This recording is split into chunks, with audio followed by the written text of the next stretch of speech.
Olá, seja bem-vindo a mais um vídeo da nossa série sobre cosmovisão cristã e nessa oportunidade nós vamos tratar da cosmovisão cristã e a política.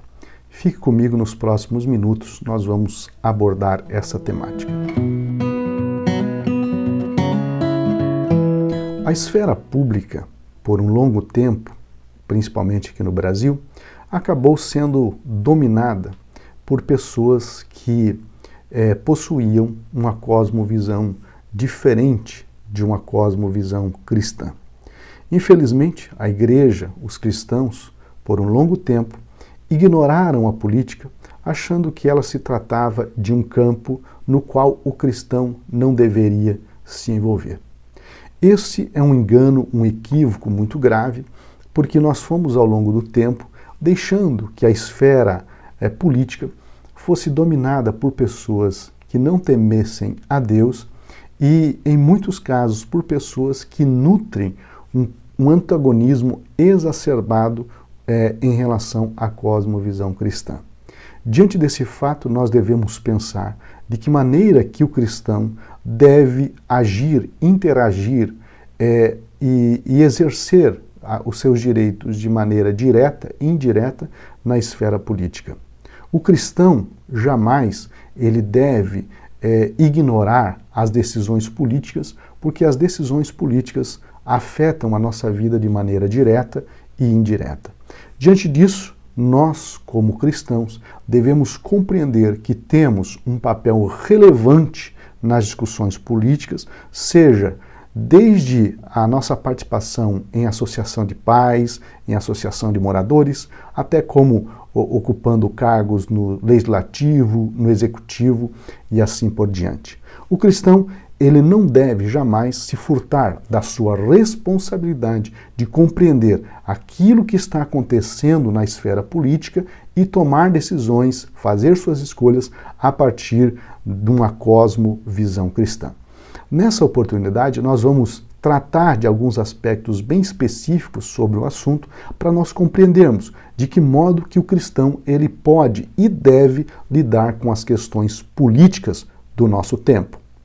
O primeiro ponto que nós devemos entender é que toda pessoa, independente dela ser cristã ou não, ela possui uma participação na esfera política. Isso porque a política faz parte do convívio de uma sociedade. A política esteve presente desde os primeiros agrupamentos humanos e ela foi evoluindo, mudando em algumas formas, em alguns aspectos, até chegar à estrutura que nós possuímos hoje. O filósofo grego Aristóteles, ele escreveu dizendo: "É evidente, pois, que a cidade faz parte das coisas da natureza, que o homem é naturalmente um animal político." O que exatamente Aristóteles estava querendo dizer com essa afirmação? Ele quis dizer objetivamente que o ser humano não é como um átomo isolado. O ser humano ele não é um ente que não possui relação com os seus pares.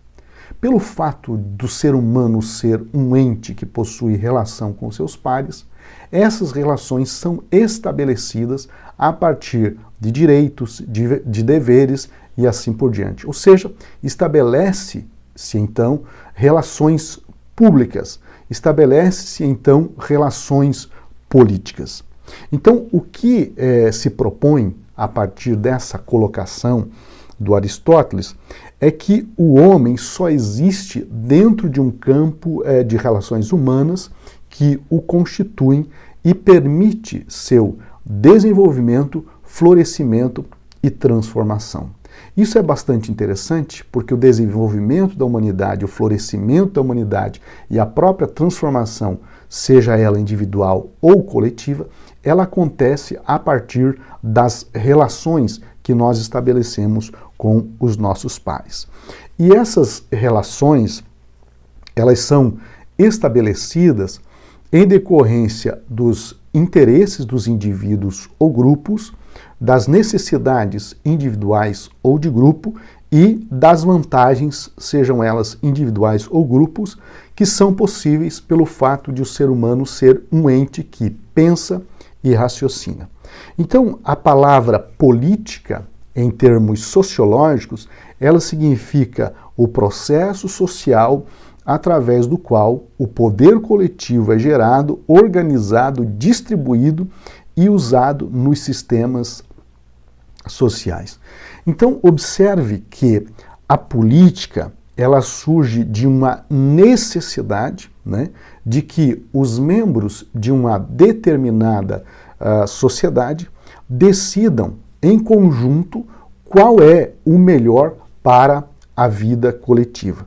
E isso, então, essas decisões a partir de uma necessidade, ela perpassa pelas negociações e os acordos, ou seja, há negociações para se estabelecer acordos, e isso é o que caracteriza a política, né? E se estabelece regras de convivência, direitos e deveres, organização social e hierarquia de funções que os indivíduos exercem dentro dessa sociedade, né, no qual ele convive.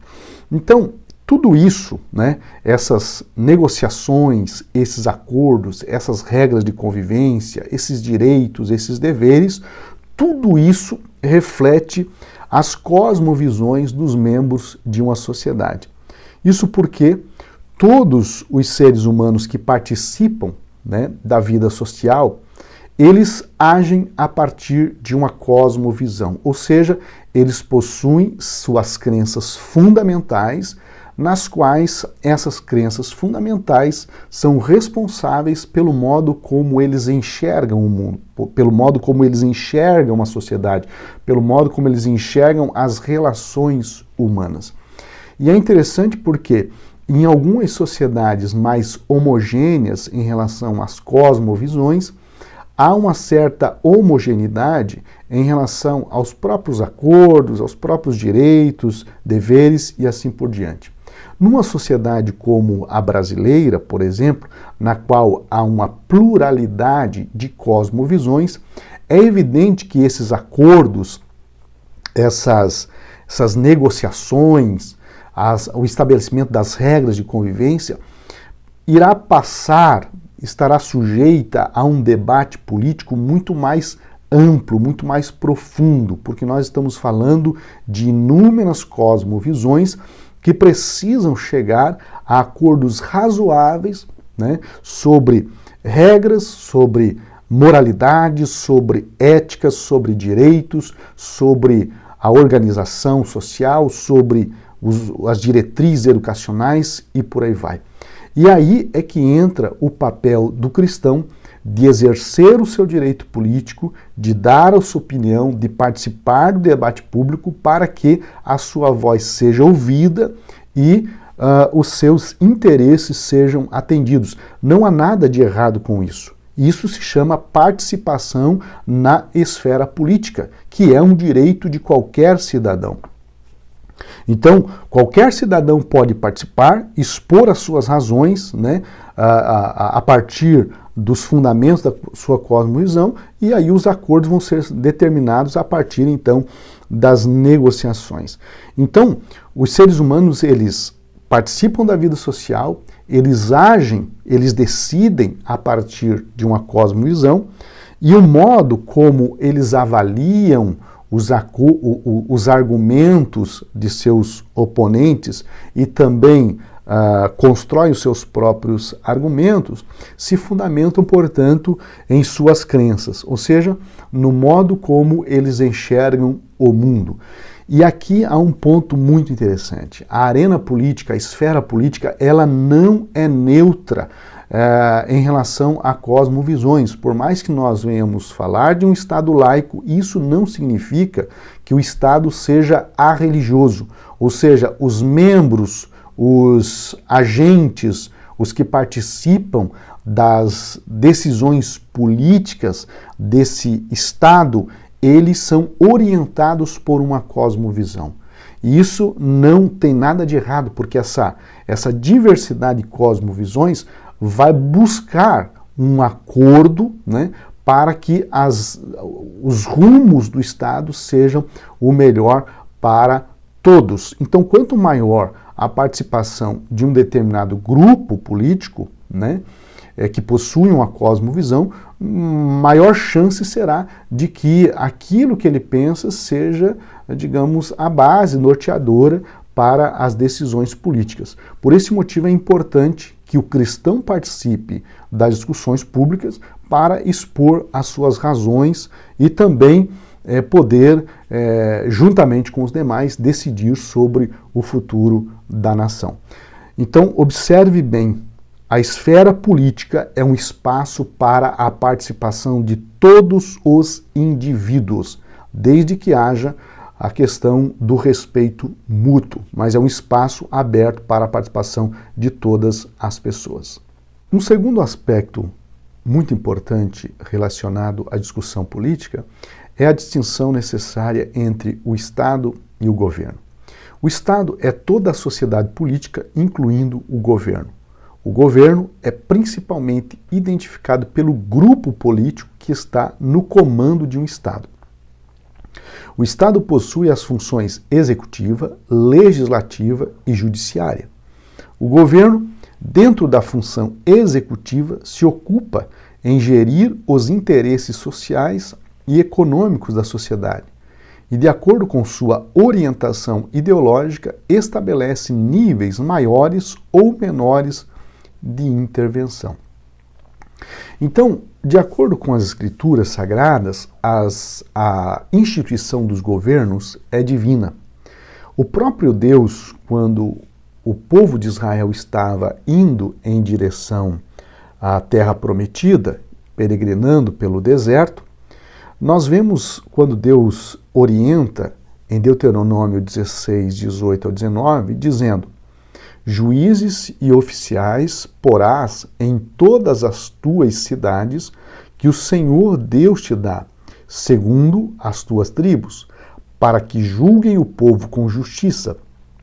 Não torcerás do juízo, não farás acepção de pessoas, nem receberás peitas ou subornos, porque a peita cega os olhos dos sábios e perverte a causa dos justos.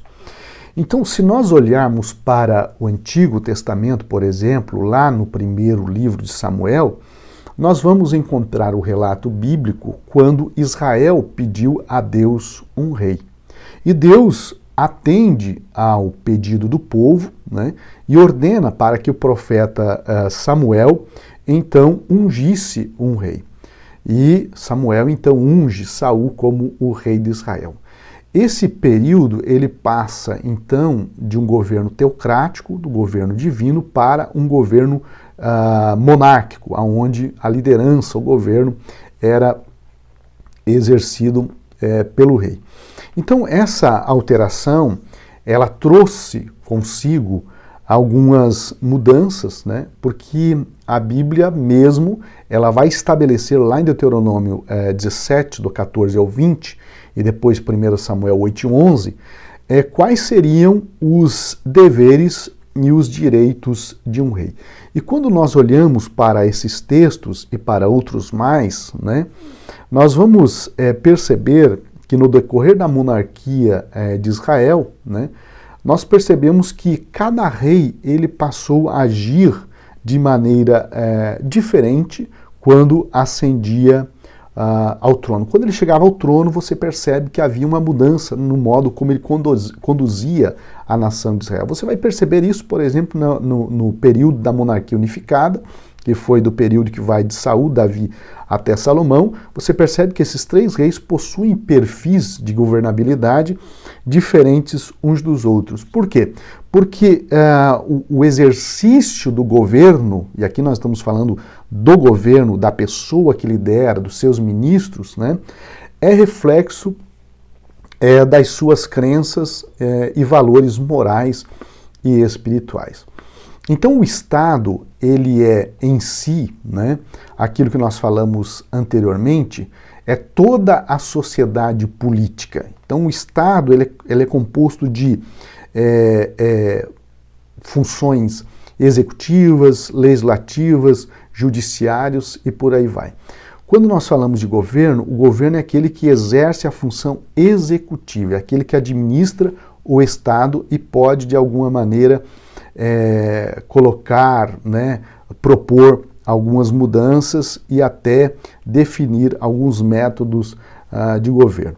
Então, as políticas de um Estado, as leis, dentre outras coisas, elas refletem o tipo de governo, né, e os governantes que foram constituídos. Isso porque o Estado ele é dirigido por governantes, e isso significa dizer que se o Estado não for bem conduzido pelos governantes, né, os resultados, infelizmente, podem ser desastrosos, porque há áreas do Estado, há segmentos do Estado, no qual os governos possuem uma influência muito direta, um poder de decisão muito direto, e essas áreas podem ocasionar mudanças significativas, seja no plano econômico, no plano cultural, no plano religioso, no plano educacional e por aí vai. Então essas decisões muitas vezes podem gerar impactos muito positivos dentro do Estado, assim como podem gerar impactos muito negativos dentro de um Estado, a depender da cosmovisão pela qual esse governo é orientado. Então, diante disso, a cosmovisão dos seus governantes diz muito sobre quais práticas eles podem implementar e quais ideologias que irão nortear as suas decisões, quais são as ideologias que irão guiar as decisões que eles tomam em relação aos destinos do Estado.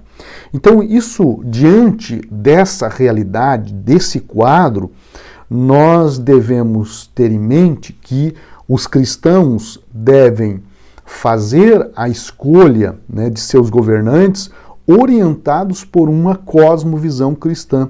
Ou seja, nós como cristãos devemos avaliar a qualidade moral e intelectual daqueles governantes que estão se propondo, né, a ocupar os cargos e as lideranças a partir dos valores cristãos. Não há pecado, não há nada de errado em nós estabelecermos critérios morais e espirituais a partir de uma cosmovisão cristã para fazermos as nossas escolhas políticas.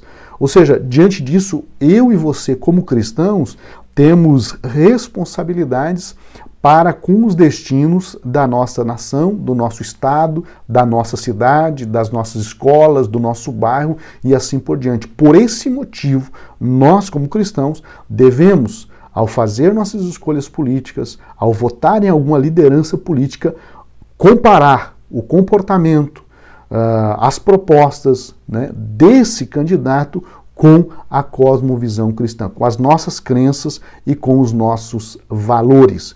Isso eu não estou me referindo a um valor denominacional, de uma determinada igreja, de uma determinada denominação. Não é esse o ponto. O ponto aqui é nós olharmos para aquele candidato e compararmos com aquilo que as Escrituras Sagradas nos ensinam. E a partir disso, nós tomarmos as nossas decisões. Até aqui nós buscamos compreender o que é a política e a diferença entre o Estado e o governo. Eu acredito ser fundamental nós compreendermos ainda nessa discussão o que é a esfera pública como o espaço de razões. Quando nós falamos em esfera pública, nós estamos falando, nos referindo, portanto, ao espaço no qual os assuntos políticos eles são discutidos e debatidos por aquilo que nós chamamos de atores públicos ou privados. E aí a pergunta é, por que a esfera pública é um espaço de razões? Quando nós falamos em razões, né, e nós usamos a palavra razões no plural, nós estamos dizendo que nessa esfera pública, né, são apresentadas e debatidas as mais diferentes justificações, argumentações, pressupostos e por aí vai. Ou seja, os inúmeros entendimentos que os indivíduos têm sobre vários assuntos em relação à convivência na sociedade, esse é o espaço no qual os indivíduos podem expor as suas ideias e fazê-la de modo a não sofrer nenhum tipo de constrangimento. Então, na esfera pública, as pessoas elas podem participar, seja falando, seja ouvindo, seja votando, seja abstendo-se de votar, e ainda sua participação ela pode ocorrer ainda de maneira direta ou indireta. Atos 17 e 19, nós vemos um exemplo bastante claro de um debate que ocorreu na esfera pública, quando o apóstolo Paulo ele foi até o Areópago, né, que nos tempos do apóstolo Paulo era uma espécie de centro intelectual, no qual as pessoas elas poderiam fazer defesas acerca das suas teses, acerca das suas teorias, das suas ideias, sejam elas religiosas, teológicas, filosóficas, políticas e por aí vai. No caso do apóstolo Paulo, nós vemos ele lá no Areópago fazendo uma extensa, defesa da sua fé, na qual você percebe que no discurso dele ele vai apresentar razões que justificavam a pregação do Evangelho. Então, a esfera pública como espaço de razões não pode ser ignorado pelos cristãos. Necessitamos participar dela, precisamos de pessoas preparadas em uma cosmovisão cristã abrangente para apresentar razões morais, científicas, políticas, sociais, culturais e econômicas sobre os mais diversos assuntos. Não podemos deixar que esse espaço, e nisso nós incluímos especificamente o ambiente político, seja ocupado por pessoas que são ideologicamente contrárias à nossa cosmovisão e elaboram planos e projetos que atentem contra os nossos valores. Então, observe que uma das funções do governo é garantir a liberdade para que todas as pessoas, todos os cidadãos, eles possam participar da esfera pública, tendo garantidos nessa esfera os seus direitos, as suas liberdades e o respeito em relação às suas opiniões. E quando nós falamos em respeitar a opinião, não significa concordar com elas. Você pode respeitar a pessoa que expõe uma determinada opinião sobre os mais diversos assuntos. E esse respeito é uma obrigação de todas as pessoas, o respeito, o tratamento igualitário, o respeito pela pessoalidade, enfim, isso é um dever de todas as pessoas. Agora, respeitar uma opinião não significa necessariamente concordar com ela. Você pode respeitar a pessoa e a opinião dela, mas você pode apresentar argumentos contrários, tentar convencê-la acerca das suas opiniões. Então, a igreja primitiva, na igreja primitiva, e muitos cristãos ao longo da história, infelizmente tiveram os seus direitos cassados, foram perseguidos na esfera pública, muitos deles sofreram prisões, sofreram açoites, foram queimados na fogueira, foram martirizados. Isso porque as opiniões dessas pessoas elas acabavam destoando daquilo que era aceito pelas autoridades do seu tempo. Isso ainda ocorre, infelizmente, em muitos países na qual impera a tirania, um governo totalitário e por aí vai. E não somente nesse país, mas nós estamos vendo isso ocorrer, infelizmente, no Ocidente também. Então, um exemplo disso, recente, um adolescente no Kentucky, nos Estados Unidos, não recebeu o seu diploma de formatura porque o discurso dele exaltava a Jesus. Então veja que o direito da pessoa expressar a sua opinião, as suas crenças, seus valores, está sendo tolhido em muitos lugares, infelizmente, nos países denominados de países democráticos, né? Então, por esse motivo, né, a presença de cristãos comprometidos com a cosmovisão cristã e alinhados aos valores cristãos é tão importante na esfera pública, na esfera política. Ou seja, não é para fazer desse espaço um lugar, digamos, de proselitismo religioso, mas um espaço no qual ele pode defender os seus valores e ter a garantia do Estado de que não será perseguido em decorrência das suas crenças e dos seus princípios. A cosmovisão na esfera pública. Então, é claro que esse tema ele é bastante abrangente, mas eu quero focar basicamente na atuação daquelas pessoas que foram escolhidas para atuar diretamente na política, que é uma área da esfera pública. Então, quando nós falamos da atuação de um cristão que é orientado por uma cosmovisão cristã e a sua atuação pública, não significa dizer com isso que ele deve fazer da tribuna um púlpito para necessariamente ali pregar o evangelho, enfim, né? É a atuação dele como político que vai fazer a diferença. Ou seja, quando ele atua guiado por uma cosmovisão cristã, evidentemente que os frutos da sua atuação irão refletir as suas crenças e a sua fé. Então, o cristão na esfera pública, a atuação cristã na esfera pública, não é uma atuação que olha somente para os interesses de uma denominação evangélica específica, não, vai muito além disso. Ele trabalha para todas as pessoas a partir de uma cosmovisão cristã. Até porque a Bíblia nos ensina a amar o nosso próximo. E nosso próximo é todo aquele que é próximo a nós, né? Indistintamente desse ser cristão ou não. Então, o cristão, na sua atuação política, ele vai atender aos interesses da sociedade e vai agir a partir de uma cosmovisão cristã. Então, como político, né, ele representa toda a sociedade e ele deve trabalhar para todas as pessoas fazendo isso. Por exemplo, fiscalizando de modo imparcial, governando de maneira justa e sendo exemplo de integridade moral e fidelidade a Deus. Essas são qualidades de uma pessoa que demonstram que é possível viver uma vida restaurada em Cristo em meio, infelizmente, a um espaço onde a sujeira moral, a corrupção, ela é muito presente.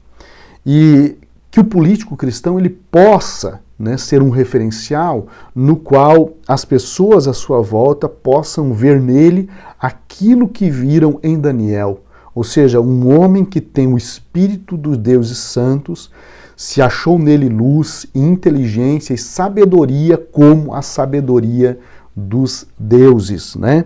Então, um político cristão, além de ser o representante do povo que o elegeu, ele também representa uma cosmovisão, nesse caso, a cosmovisão cristã. Um outro ponto em relação à esfera pública, né, o cristão e a esfera pública, se dá em torno hoje em dia das redes sociais. As redes sociais é uma esfera pública de razões, porque é um espaço no qual as pessoas podem expor suas ideias, contrapor as ideias contrárias e assim por diante. As redes sociais, elas foram definidas por alguns sociólogos como a ágora virtual, ou seja, a praça pública virtual. A ágora era um espaço no qual os cidadãos gregos eles se reuniam para comercializar, para debater, para votar, para debater questões políticas, enfim. A Ágora era um espaço onde as pessoas poderiam expor as suas ideias, debater as ideias contrárias e por aí vai. Então, nessa esfera era necessário que a pessoa se preparasse para esse debate. Um exemplo disso era o papel que os sofistas, né, eles desempenhavam na formação de pessoas para debaterem, né, questões políticas na esfera pública, ou seja, na ágora, nesse espaço de discussões. Quando nós falamos dessa ágora virtual, que são as redes sociais na atualidade, nós devemos enfatizar a necessidade dos cristãos se prepararem para debater, para marcar presença nessa esfera. Então, nela, os cristãos, né, eles devem participar ativamente, mas para uma participação ativa, assertiva, é imprescindível que os cristãos façam isso de maneira muito sábia, comedida e, acima de tudo, refletindo uma cosmovisão cristã que trate o amor, trate o próximo com amor, se portando, como diz Paulo em 1 Coríntios 10:32, de modo que não deis escândalos nem a judeus, nem aos gregos, nem à igreja de Deus.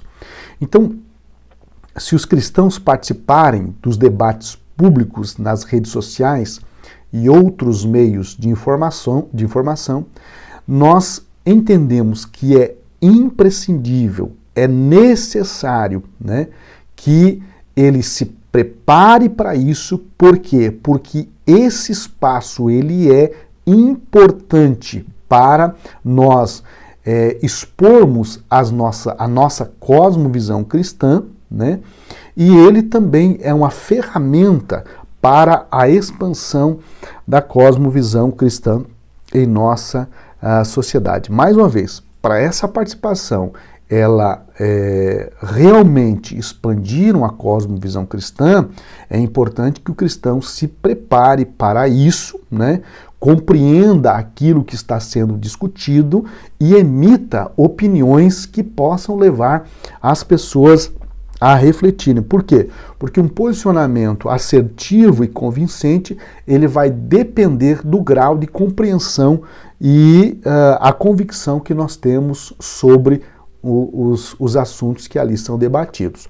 Uma certa vez, eu lembro que ocorreu uma greve de professores na minha cidade e então começou um debate ali nas redes sociais sobre se esses professores tinham razão de fazer greve. Greve é um direito, você pode até contestar os motivos da greve, enfim, né? Mas fazendo isso, apontando as fragilidades de maneira sábia e inteligente.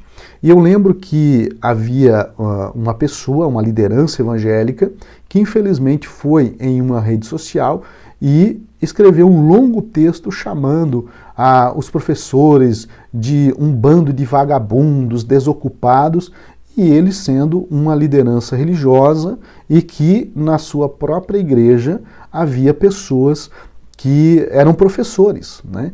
Então veja que esse é um posicionamento completamente equivocado, imprudente, que pode gerar mais animosidade do que um acordo.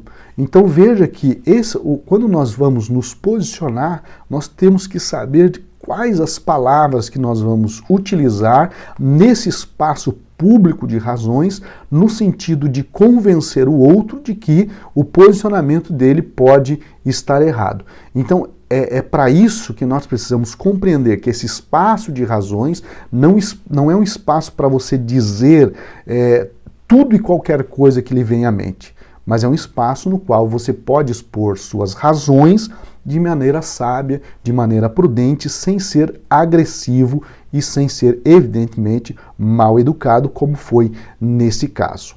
Para finalizar, nós vamos falar brevemente sobre o cristão, a política e os governos. E para isso nós vamos trabalhar 2 pontos, a participação indireta e a participação direta. Quando nós falamos de participação indireta dos cristãos, nós estamos nos referindo às escolhas que nós fizemos, né, em relação àquelas pessoas que irão nos representar diretamente nas discussões políticas. E como nós vivemos em uma democracia indireta, nós, por meio do voto, nós escolhemos os nossos representantes políticos que irão debater os mais diversos assuntos e irão tomar algumas decisões em nosso lugar.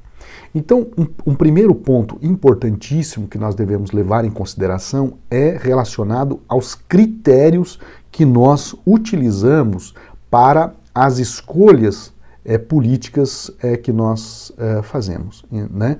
Então, toda escolha ela se dá a partir de critérios. Esses critérios podem estar corretos ou incorretos, mas nós utilizamos critérios para fazer nossas escolhas porque eles são parâmetros que nós utilizamos para estabelecer comparações, né, fazer julgamentos, avaliar e assim por diante. A questão que nós devemos nos perguntar é: quais são os critérios que nós utilizamos para escolher os nossos representantes políticos? Esses critérios utilizados para escolher os nossos representantes políticos, eles estão alinhados com a cosmovisão cristã? Infelizmente, eu conheci pessoas cristãs que votavam em um determinado candidato porque esse candidato deu uma carga de brita, uma carga de areia por ocasião da eleição. Então, veja que é um critério muito imoral você decidir por um voto, votar em uma pessoa a partir de um bem que você recebe, né? Então esse é um critério completamente equivocado para ser utilizado na escolha. Eu entendo que os nossos representantes, sejam eles nas câmaras municipais, estaduais, federais, e isso tanto no legislativo quanto no executivo, né? São pessoas que tomam decisões, que votam projetos, entre outras ações, e tudo isso vai impactar sobre a nossa vida e também para as futuras gerações. Essas pessoas devem ser escolhidos a partir de critérios muito específicos, né? E nós devemos olhar com muito cuidado para a trajetória e se essas pessoas já atuaram politicamente, para a atuação política deles ao longo do tempo. Nós precisamos avaliar criteriosamente essas pessoas a partir dos critérios de uma cosmovisão cristã. Então o fato é que os cristãos de hoje vivem em uma sociedade pluralista, em que várias cosmovisões competem entre si e, como consequência, não podemos simplesmente aplicar as leis veterotestamentárias à cultura contemporânea. Assim, desenvolver uma cosmovisão cristã em relação à política de nossos dias não é tarefa fácil. Ou seja, nós precisamos fazer essa avaliação, mas entender que vivemos em uma sociedade plural, no qual as nossas decisões se tornam cada vez mais difíceis e nós precisamos tomar essas decisões, mas precisamos compreender, considerar alguns pontos que são essenciais para nós lidarmos com essa pluralidade. Então, os autores aqui, o Goen e o Bartolomeu, eles nos apresentam 4 considerações essenciais para nós lidarmos com essas dificuldades devido à pluralidade da nossa sociedade, a pluralidade de cosmovisões que nós temos. Então, em primeiro lugar, as orientações bíblicas precisam ser levadas a sério. Em segundo lugar, precisamos nos familiarizar com a longa tradição cristã de reflexão política. Os cristãos precisam realmente conhecer essa tradição para que os recursos que ela fornece se tornem parte de nossa própria reflexão crítica quando participamos das decisões do nosso país, de quando ir e quando não ir à guerra. Em terceiro lugar, precisamos conhecer algo da história da política, de como se desenvolveu ao longo dos séculos e de como herdamos as instituições existentes hoje. Em quarto lugar, cristãos talentosos, olha só, precisam entrar na política sendo políticos, acadêmicos e líderes na sociedade que exercem influência direta no governo, mas também instruem outros cidadãos sobre como levar em consideração de maneira cuidadosa problemas políticos contemporâneos a partir de uma perspectiva cristã. Então observe que essas considerações, elas são muito fundamentais e objetivas para nós lidarmos com a pluralidade, né, de cosmovisões que nós temos em nossa sociedade. Para finalizar, devemos considerar a participação direta do cristão na política. E quanto à participação direta, né, nós poderíamos usar alguns exemplos importantes que a Bíblia registra. Por exemplo, José, que foi governador no Egito, Daniel, que foi governador na Babilônia, e a própria Esther, que se tornou a rainha da Pérsia, entre outros casos. Observe que, no caso de José, seu trabalho ele se estendeu para atender todas as pessoas do Egito, muito embora Deus tivesse levantado ele para perpetuar a linhagem de Jacó, para dar continuidade ao plano de Deus de salvação, mas nós vamos perceber, né, que José ele trabalhou para todo o Egito, né?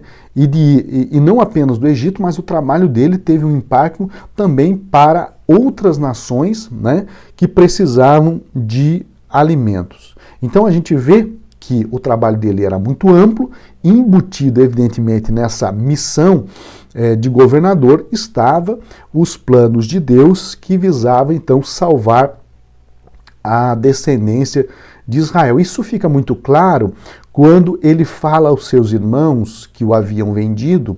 Ele diz o seguinte: não vos entristeçais, nem vos irriteis contra vós mesmos por me haverdes vendido para aqui, porque para a conservação da vida Deus me enviou adiante de vós. Então, isso significa que o cristão, né, que está envolvido com a política, ele deve buscar compreender qual é o propósito de Deus para a vida dele lá onde ele está. Então, um político dirigido por uma cosmovisão cristã deve compreender que a soberania pertence a Deus e exclusivamente a Deus, e ele, como político, como agente público, ele também é um agente, um instrumento de Deus para os propósitos do Senhor, que muitas vezes estão para além da sua própria compreensão.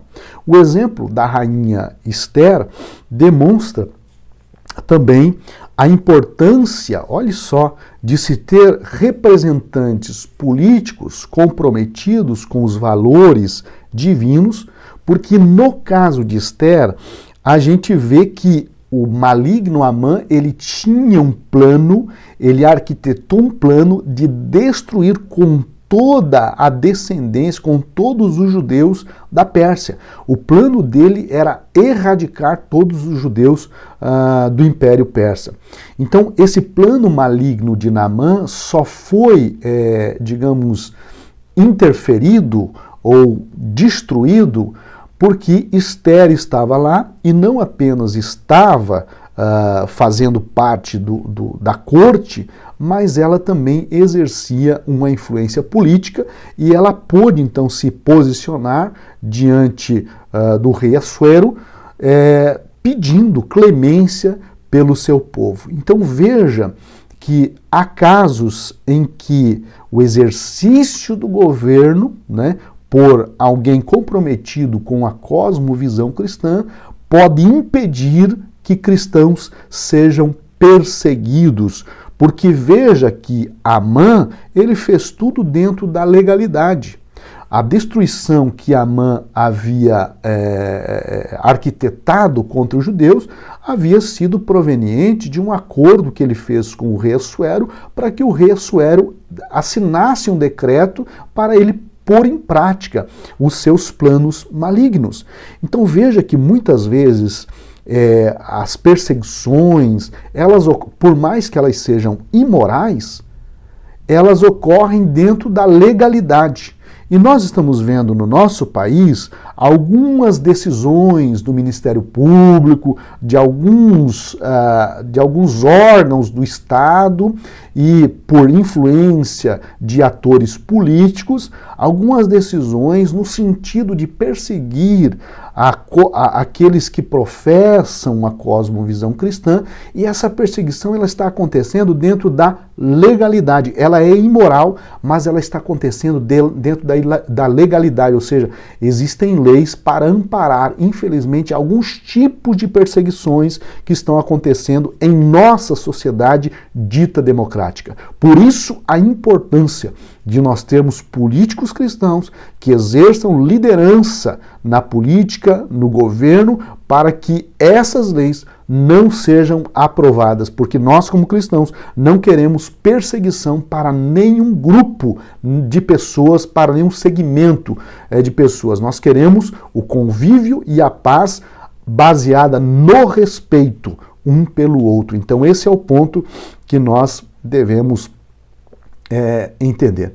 Então, para finalizar, né, a nossa oração deve ser sempre para que Deus levante lideranças políticas sábias, justas e fiéis ao chamado divino para exercer o seu papel social no mundo político.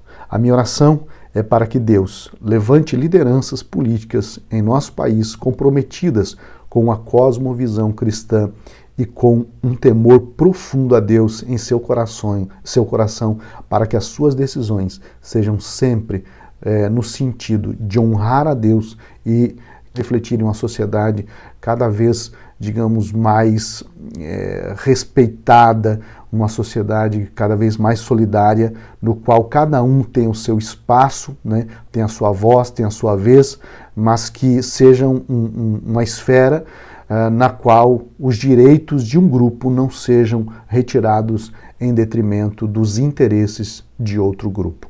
Que Deus proteja a nossa nação. Um forte abraço. Que Deus te abençoe.